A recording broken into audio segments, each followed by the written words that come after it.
Buenas tardes. Bueno, vamos a hablar entonces hoy de ya finalizando, digamos, buena parte de nuestro programa, avanzando, vamos con trasplante. Fíjense, es un tema que les interesa a todos los cursantes, pues cualquier persona puede verse necesitada de disfrutar, digamos, de esta tecnología, pero además, tanto para la selección como para el mantenimiento de un trasplante, son diferentes los profesionales de enfermería que intervienen. Los de hemoterapia con todos los elementos inmunológicos, los de nefrología, en todo el proceso. Aquí nos vamos a hacer énfasis en la parte bioética y con respecto al grupo de pediatría, cualquier persona, cualquier niño puede verse. Más, ustedes han visto en las noticias la gran afectación, el impacto que ha significado el que se hayan frenado las realizaciones de trasplantes en nuestro país. La historia de los trasplantes, eso viene desde tiempos remotos. Fíjense en que el caso de los autotrasplantes a través de injertos de piel ya se tienen documentos desde el siglo VI antes de Cristo. Con respecto al colgajo, ya también hay registros en el siglo XV y así como ha ido evolucionando a lo largo de la historia. Cuando se trata de los homotrasplantes, es decir, dentro de una misma especie, entonces todo este proceso ha venido evolucionando y siempre, digamos, en los primeros tiempos, y lo vamos a ver en cuáles fueron las grandes dificultades y los aspectos bioéticos, tuvo que ver con lo que era la inmunocompatibilidad. Y con los heterotrasplantes, estos son avances que se han ido dando en donde se trata de utilizar los órganos de otros, de animales de otra especie. Recientemente se dio el caso de un cochino. Ellos en mucho, el cochino, digamos que tiene algunas similitudes con el ser humano, es por eso que se ha intentado en varias ocasiones utilizar parte de sus órganos. Es más, dentro de este avance, ya nosotros tenemos lo que es el cultivo, el diseño de órganos. Aquí en Venezuela, inclusive recientemente, se trató de hacer en la sede del IBI, de hacer un laboratorio en donde se estuvo trabajando con eso. Bueno, no siguió, pero los avances que se habían dado ahí eran muy interesantes. Y hoy en día con lo que son los trasplantes de células, igualito, hay grandes avances y resultados que pueden encontrar en muchas publicaciones. Lo que sí me parece importante es que nosotros conozcamos que para la realización de trasplantes tienen que considerarse los principios rectores. Fíjense que estos vienen desde el año 1991, fueron propuestos por la Organización Mundial de la Salud, los cuales siguen vigentes. Por un lado, la primera norma, el primer principio plantea que tiene que haber una ley que regule la extracción de órganos y que esto tendría que darse en forma voluntaria.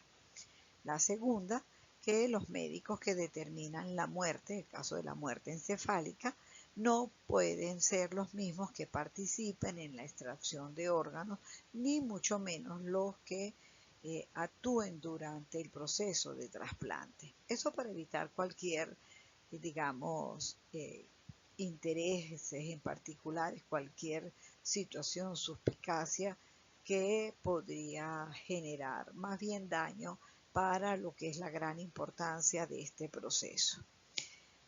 Preferiblemente, cuando se hace alguna extracción, deben ser órganos de personas fallecidas. Cuando es el caso de vivos, Estos deben ser emparentados, personas adultas. Hay algunas excepciones como cuando se utiliza médula ósea o tejidos regenerables, como es el caso del hígado. Son bien enfáticos cuando prohíben el hecho de que un niño sea donador. Solo podría ser donador si es cadáver ya.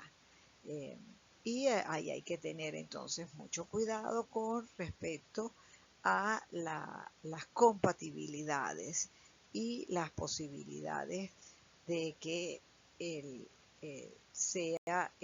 desarrollo y la evolución sea compatible con el receptor. El quinto principio se refiere a que cualquier donación nunca podrá estar siendo mediado por transacciones comerciales. Y eso es muy importante. Fíjese, inclusive, por lo menos recuerdo que hace no tanto tiempo había una solicitud de donación de óvulos se colocaron en algunas de las paredes de nuestra universidad, sobre todo en aquellas facultades con un gran predominio de chicas, de mujeres. Entonces eso ocasionó una intervención para solicitar que fuera retirado ese tipo de propaganda, porque claro, son estudiantes con algunas necesidades económicas entonces ya la motivación no era precisamente la del altruismo, que luego vamos a ver que es una de las condiciones fundamentales. Luego está prohibida toda publicidad cuyo fin sea ofrecer o recabar un precio. Esto en este país se respeta bastante cuando ha habido cualquier, digamos, sospecha, inmediatamente se actúa con eso. Pero en otros países esto sí es una práctica lamentablemente no poco frecuente. Y es más, en una vez en un estudio que se hizo en uno de los países suramericanos afectados por una gran crisis económica, se encontró que toda una población que había mejorado su condición económica había sido precisamente porque eso se había convertido en una práctica común en donde en cada familia mínimo un miembro de la misma vendía un riñón. Entonces, bueno, estos son aspectos precisamente que han motivado el que se establezcan mecanismos de control bien exactos. El principio 7 habla de que en caso de que haya duda con respecto a cuáles son los motivos de una donación, debe de inmediatamente inhibirse el equipo de profesionales que esté participando. El punto 8, el principio 8, prohíbe que cualquiera de los miembros del equipo o los cirujanos particularmente reciban alguna remuneración superior a lo que está establecido por participar en cualquiera de las etapas, tanto de lo que es la captación de órganos como el proceso de trasplante. Y la novena plantea que la oferta de órganos debe designarse, debe decidirse en función de la necesidad médica, nunca por motivos financieros. ¿A qué corresponde eso? Que dado siempre hay escasez de órganos, lo importante es que sea el criterio médico de las posibilidades de éxito de ese procedimiento, los elementos que intervengan para orientar la decisión que se asuma. Ahora, cuando buscamos la historia de los problemas éticos, ellos igual se remontan en la misma, digamos, producto de los mismos procesos de cómo ha ido evolucionando esta práctica clínica. En la primera fase, que va entre 1950 y 1975, los problemas estaban o circulaban alrededor de lo que es la experimentación con humanos. En la siguiente clase que vamos a ver ese tema, vamos entonces a ver cuáles son los requisitos para poder, digamos, utilizar, emplear a un ser humano en un proceso de experimentación. Eso era algo que, y lo vamos a ver ahí, que lamentablemente no siempre prevalecían esos derechos, los derechos de cada persona. Luego, con la misma evolución de los procedimientos, como fue mejorando toda la práctica que está alrededor de los trasplantes, vino lo que se conoce como la fase de consolidación, que fue de 1975 a 1983.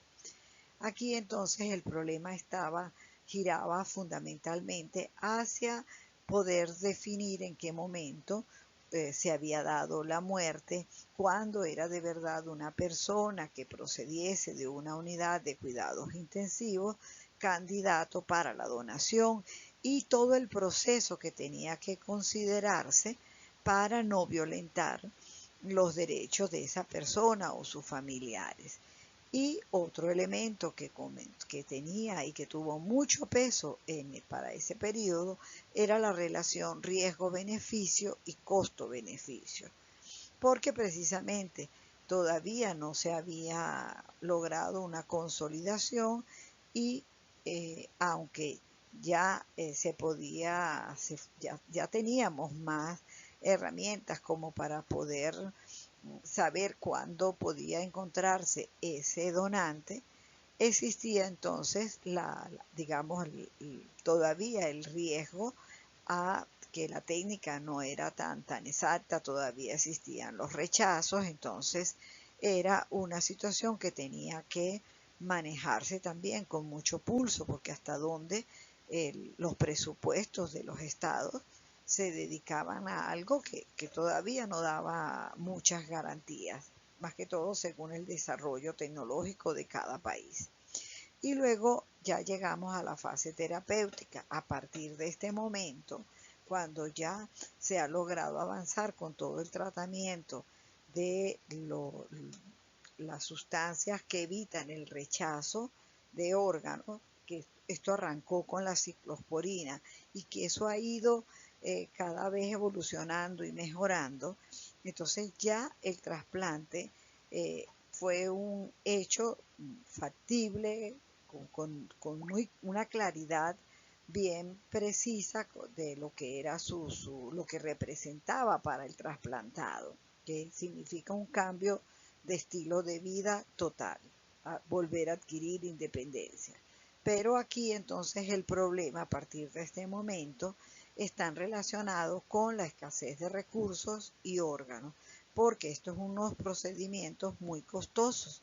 Y entonces viene todo lo relacionado en cómo se van a seleccionar a los receptores, porque de partida todos tendrían derecho, pero entonces es cuando se considera lo que mencioné en el último principio de las recomendaciones formuladas por la OMS, en donde el criterio debe ser fundamentalmente el médico y nunca el factor económico. Entonces los problemas éticos igual los podemos asociar en función de cómo ha ido evolucionando toda esta técnica. En los primeros tiempos entonces era necesario y se focalizaban, digamos, en los análisis éticos hacia cuál era la experticia, cómo era la capacidad de los diferentes centros, como para poder por lo menos garantizar un nivel de satisfactorio con respecto a esa fase de experimentación, porque si bien es verdad que una persona puede autorizar ser parte, mire, hay muchos ejemplos, hay personas que ofrecen sus cuerpos para que puedan ser empleados por centros de investigación, pero eso también tiene que tener una regulación y cumplirse con una serie de normativas. En la segunda etapa, cuando comienza ya a hacer, que ya ha evolucionado la técnica, pero entonces el problema es la captación de órganos. Entonces la definición de muerte encefálica fue un punto muy importante, ya con el desarrollo de las unidades de cuidados intensivos. Entonces era como se tenía mejor posibilidades de conservar órganos en personas que lamentablemente su evolución no haya sido la favorable, y entonces en este momento fue cuando surgen digamos, la búsqueda de una definición de muerte encefálica que realmente satisfaciese a los diferentes puntos de vista, y por eso las definiciones, y actualmente es así, son uniformes los criterios a nivel mundial.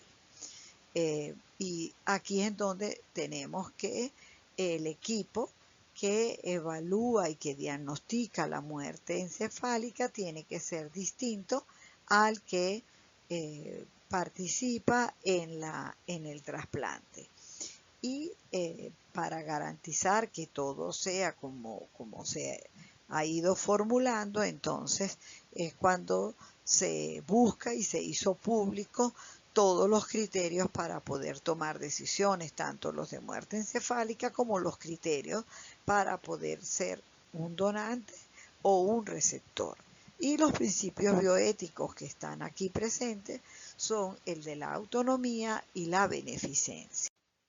Aquí entonces, una vez que ya tenemos bien definido qué es muerte encefálica, viene el aspecto del consentimiento, porque lo ideal, y así lo plantean los criterios que guían este procedimiento, es que el donador haya expresado en vida su voluntad de donar un órgano o los órganos que esté dispuesto, o todo el cuerpo, como mencioné anteriormente.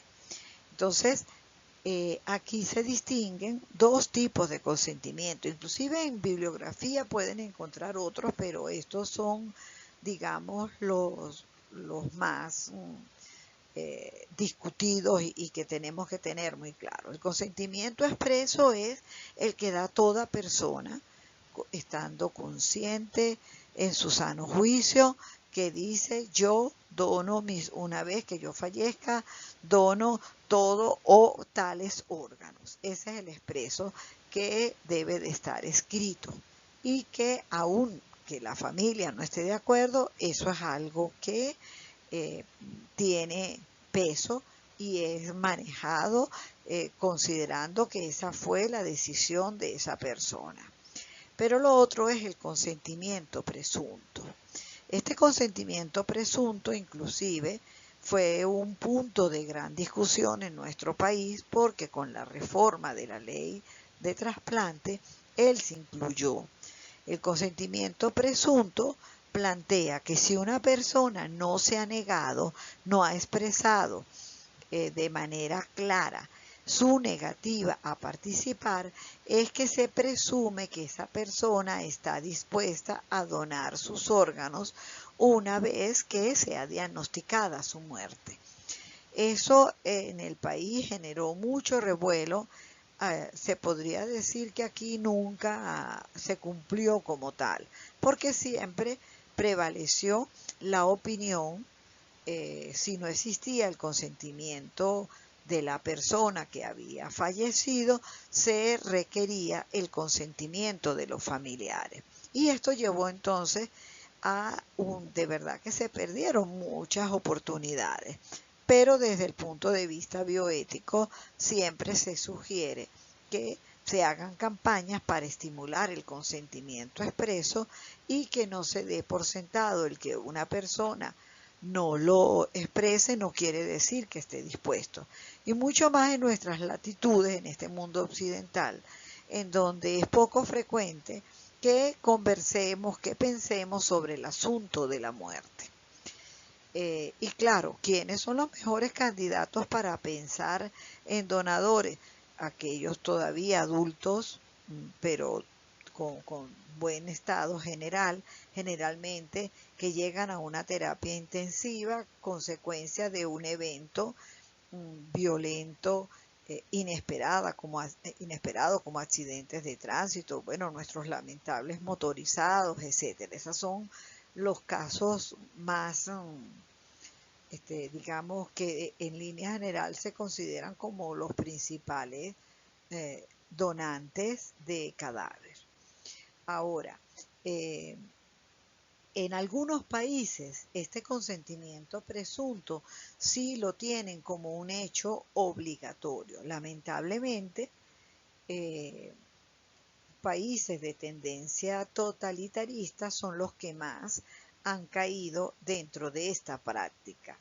Inclusive los grupos vulnerables son la mayoría de las veces, entre esos los presos, los que más, digamos, más son empleados a la hora de considerar que el consentimiento fue presunto. Un aspecto bien importante es que consideremos que cuando la donación es de vivos, tiene que darse solo en órganos pares. Un ejemplo, los riñones. Una persona puede donar estando vivo un riñón, pero no podrá donar nunca los dos. Pero también puede donar parte de un órgano impar regenerable, que es el caso del hígado, o no regenerable. No regenerable. En el caso de los no regenerables, eso simple y llanamente, si esto va a limitar la posibilidad de vida y de una calidad de vida del donante, no se puede aceptar. ¿Cuáles son los principios que están presentes dentro de esta situación de los donantes vivos? El que siempre se debe de cuidar que no vaya a haber ningún daño hacia ellos, es decir, la no inducción al daño o no maleficencia. Ser muy cuidadosos con respecto a la autonomía, conocer y buscar por todos los medios, verificar cuál es el motivo, la motivación de esta persona para donar uno de sus órganos o una parte, porque a veces pueden haber presiones y en eso hay que cuidarlo de manera extrema. Y cuidado con los grupos vulnerables. Vuelvo a insistir en esto. Otro aspecto que hay que considerarse es el de la justicia, porque en todo momento esta persona que es el donante vivo hay que garantizarle, enseñarlo, orientarlo de tal manera que su vida no se vaya a ver afectada por esta donación. Ellos deben de, digamos, ser apoyados por un gran proceso de educación para la salud, porque ese riñón que le queda tiene que cuidarlo de manera extrema. Fíjense que todo nuestro proceso de deterioro comienza a partir de los 30 años y particularmente el funcionamiento de nuestros riñones es bien conocido como digamos, se va dando el progresivo deterioro y cómo aplicando medidas de salud logramos controlar este proceso. Y otro aspecto que es fundamental de cuidar es que la donación realmente sea altruista, por afecto, nunca por causas económicas. Ahora bien, otro de los problemas que siempre hemos tenido, que ya lo mencionamos cuando vimos cómo fueron evolucionando las etapas para los trasplantes, es que ahora que ya tenemos la ciclosporina, que ya tenemos bien claro cómo diagnosticar la muerte, que ya tenemos una serie de elementos que la tecnología, todo ha ido evolucionando también. Ahora el problema es que son más los que necesitan que las posibilidades de encontrar órganos. De ahí la importancia de que la campaña deberían ser mayoritariamente a promover la educación para la salud, de adquirir hábitos saludables y fomentar en todo momento que es preferible que las personas en vida acepte ser un donante cadavérico para no tener que buscar donantes vivos. Por eso es que esto es un tema que debería ser tratado por todos los profesionales de la salud, por la comunidad total, inclusive pedirle a los medios de prensa, televisión, etcétera, que se incorporen en este tipo de campaña. Yo me acuerdo que antes, cuando yo era estudiante de la universidad, se hacían campañas de donación. Lo que pasa es que en el país nosotros teníamos la UNTV, era una organización que se encargaba de hacer estas campañas, pero luego ella fue, digamos, dejado de lado, se generó otra organización, pero no tuvo, digamos, la misma constancia y seguimiento que sí se lograba con la UNTV. Ella se encargaba constantemente de preparar a los profesionales de diferentes áreas de la salud para estar, digamos, dispuestos y capaces, y los contrataban para trabajar hacia esto, y se hacían campañas para fomentar la donación cuando uno vivo, en caso de que llegase a fallecer y que todavía los órganos estuviesen en buena disposición para ello. Entonces, estos son temas que tienen que ser tratados y abordados, pero con un compromiso del Estado. Por otro lado, también se plantea que deberían haber convenios entre países. Aunque nunca los órganos nunca se pierden, lo ideal sería que bajo estos criterios que ya hemos hablado, de criterios de la necesidad desde un criterio médico, que en todo momento pudiese darse apoyos entre los países y así lograr, digamos, que todo lo que se realizase en esta área fuera realmente efectivo.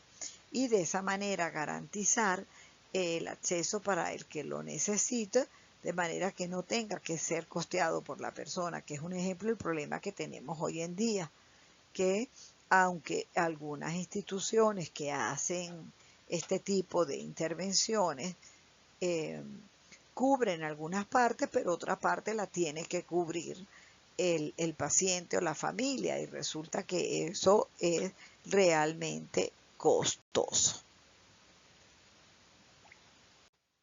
Y ya avanzando con el tema, entonces vemos que el otro problema, que también es reciente, es el de la escasez de recursos económicos. Fíjense, es muy pocas las empresas aseguradoras que incluyen esa posibilidad. Y por otro lado, eh, se necesita ofertar las diferentes técnicas de sustitución de la función renal, de tal manera que el que no tenga la opción del trasplante, que por lo menos tenga la posibilidad de la diálisis o la hemodiálisis con la mayor calidad, en las mejores condiciones. Ya ustedes saben el gran problema por el cual estamos pasando en el país.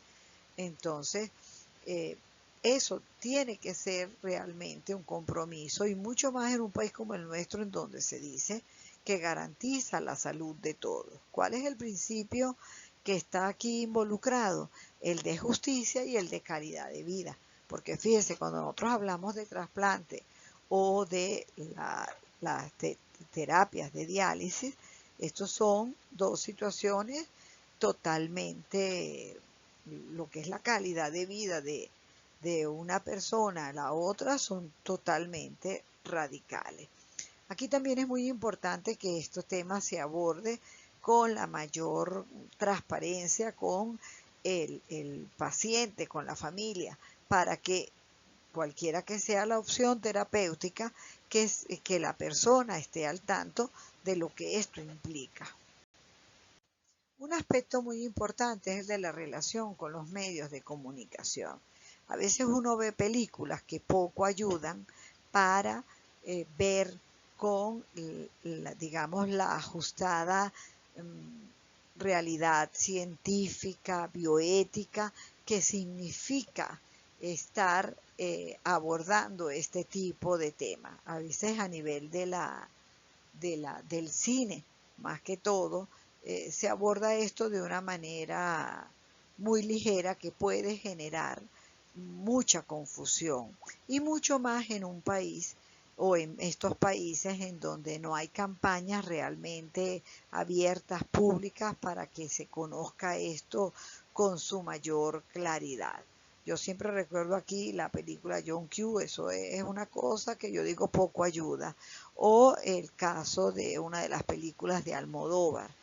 Entonces, en esto se debe digamos, de buscar siempre que más bien los medios de comunicación sirvan para educar, para informar como corresponde.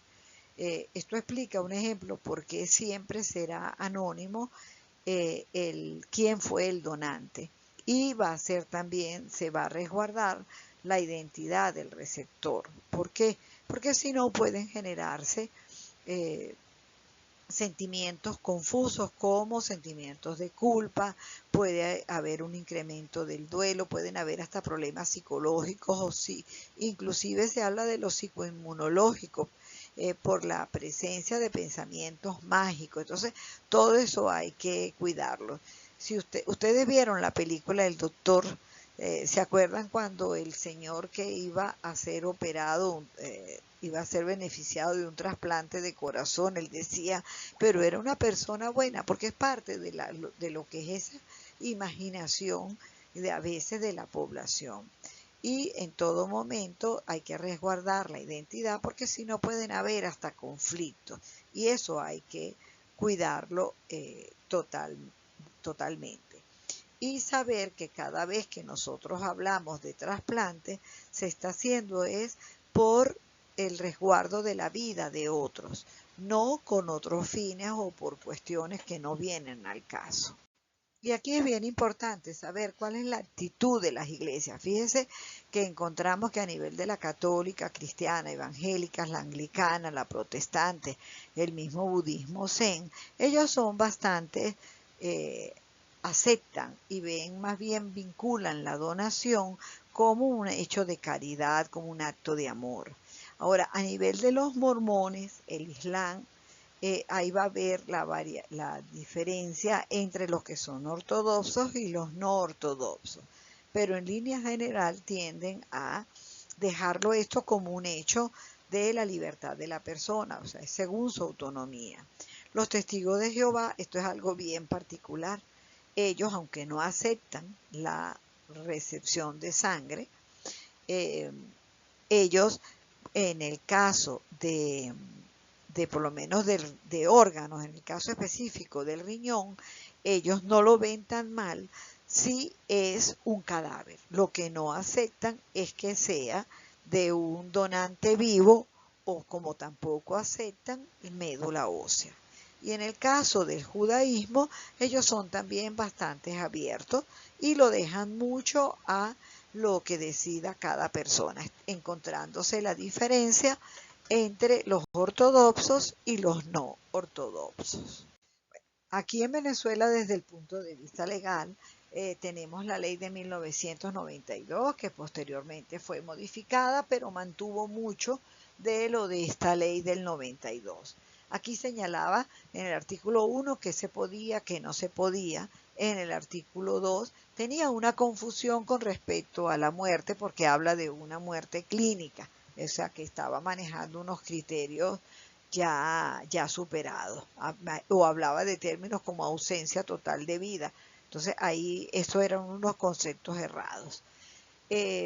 Prohibía, imagínense que es terrible ese artículo, porque decía que está prohibida cuando puede causar la muerte, eso, o la incapacidad. O sea, eso es casi que desconocer lo que ya era las recomendaciones de la Organización Mundial de la Salud. En el artículo 11 ya señalaba que tenía que haber el elemento consanguinidad. En el artículo 12 señala que son mayor de edad. Todo esto apegado a lo que plantea la Organización Mundial de la Salud. El consentimiento 13, el artículo 13 y 14, que se refieren al consentimiento y a la posibilidad de la persona revocar, echar para atrás su decisión, porque eso sí puede estar entrando al quirófano. Y si él dice, no, no quiero, eso es válido. No es que porque ya usted aceptó, no. Siempre cuando el consentimiento, la persona puede modificar su decisión. El artículo 16, que era bien claro cuando decía que no se presumía la voluntad, y los artículos 25 y 26, que señalaban la importancia de la educación y la respuesta esperada. Bueno, y vamos a ver entonces ahora cuáles fueron las modificaciones. Entonces, fíjense, en el año 2011 hubo una reforma. Bueno, lo primero que hicieron fue ajustar la definición de muerte. Ya habla de que se pueden donar células y en el artículo 27 es cuando incorporan lo del consentimiento presunto. Fíjese lo que dice. Toda persona mayor de edad civilmente hábil a quien se le haya diagnosticado la muerte se presumirá donante de órganos, tejidos o células con fines terapéuticos, salvo que existiese una manifestación de voluntad en contrario. Entonces, aquí es cuando se introduce la variante del consentimiento y se deriva hacia lo que es el consentimiento presunto. Pero les repito, esto no logró tomar, cuerpo y siempre se siguió consultando a los familiares. Ahora bien, en esto sí quiero hacer énfasis. Fíjense, a veces nos ocupamos y nos interesa mucho el desarrollo tecnológico, todo lo que somos capaces, pero como profesionales de enfermería, como profesionales de ayuda, que somos todos los del área de la salud, tenemos que saber que hay muchas cosas que se pueden hacer y no necesariamente depender o focalizarnos solo hacia lo que es lo tecnológico.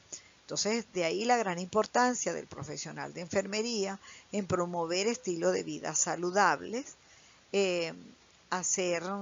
establecer programas de promoción a la salud y detección precoz de alteraciones y señalar los factores de riesgo, hacer campañas públicas a favor de la donación de órganos sobre todo en la situación de cadáver, y manejar fundamentalmente que esto es un proceso de altruismo en donde se está luchando, apoyando a la vida. Inclusive había un lema muy simpático que decía algo así que vida después de la vida, algo así creo que se decía. Y en todo momento estar revisando los protocolos de cómo se debe de actuar en las unidades de emergencia y cuidados intensivos, que son precisamente las principales unidades donde se pueden captar posibles donadores.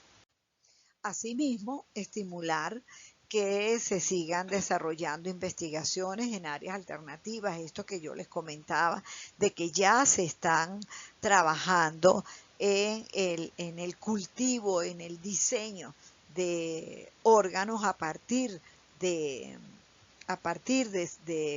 cultivo de células. Por lo menos nosotros alcanzamos a ver estudios en una visita que tuvimos con la vejiga. Entonces, y era cuestión de seguir trabajando en esa línea. Claro, esto es una investigación costosa, pero que es bien importante porque es una respuesta que podría dar respuesta a muchos de los necesitados. Igualito tenemos con los tejidos, en esto se está trabajando bastante. Por también la revisión, revisar y procurar la participación de los pacientes en distintas medidas terapéuticas, garantizando en todo momento que realmente estos programas puedan mantenerse, se sigan realizando y que favorezcan al mayor número de personas. Bueno, y ya para finalizar este mensaje, quizás ya lo hemos hablado, vimos la clase pasado lo de la muerte, pero aún una situación tan dolorosa puede ser, digamos, ¿cómo le diríamos? Podría tener una proyección en positivo, que es el de procurar el bien para otros. De ahí esta frase que me gusta y que siempre la presento cuando hablo de este tema. Transforma el dolor en paz y el sufrimiento en manantial de nuevos valores y proyectos. Bueno, chicos, estoy a la orden para cualquier inquietud, cualquier duda. Pueden conversarla como siempre en privado o en grupo. Bien, gracias.